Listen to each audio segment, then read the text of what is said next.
জানুৱাৰীৰ পৰা আৰম্ভ হৈছে অসম সাহিত্য সভাৰ পাঠশালা অধিৱেশন। প্ৰায় 100 বৰ্ষৰ বেছি সময় গৰকা অসম সাহিত্য সভাৰ অধিৱেশনক লৈ উখল-মাখল হৈ পৰিছে সমগ্ৰ বজালী জিলা। পিছে পূৰ্বৰ দৰে এইবাৰো অধিৱেশনক লৈ বিতৰ্কই পিছেৰা নাই অসম সাহিত্য সভাক।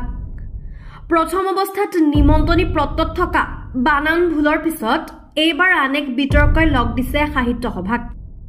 সাহিত্য সভাৰ এইবাৰ অধিৱেশনৰ নিমন্ত্ৰিত অতিথিৰ ভিতৰত নাম নাই এজনো সংখ্যালঘু সম্প্ৰদায়ৰ ব্যক্তিৰ। শ্বহীদ মুৰ্জামিল হকে প্ৰাণ দি ৰক্ষা কৰিছিল অসমীয়া ভাষা।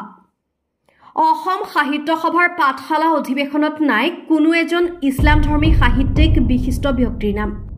অসমীয়া সাহিত্য সংস্কৃতিৰ হৈ কাম কৰি অহা লাখ লাখ ইছলামধৰ্মীক চৰম অপমান অসম সাহিত্য সভাৰ।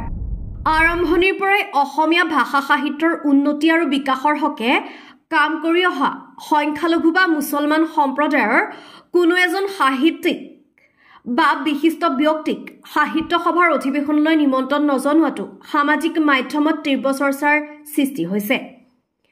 সামগ্ৰিকভাৱে অসন্তুষ্ট হৈ পৰিছে সংখ্যালঘু জনতা। পিছে এই বিতৰ্কৰ উত্তৰ সাহিত্য সভাই কি দিয়ে সেয়া সময়তহে হ'ব লক্ষণীয়। নিউজ ডেস্ক ৰিপৰ্ট বাৰ্তা ডেইলী।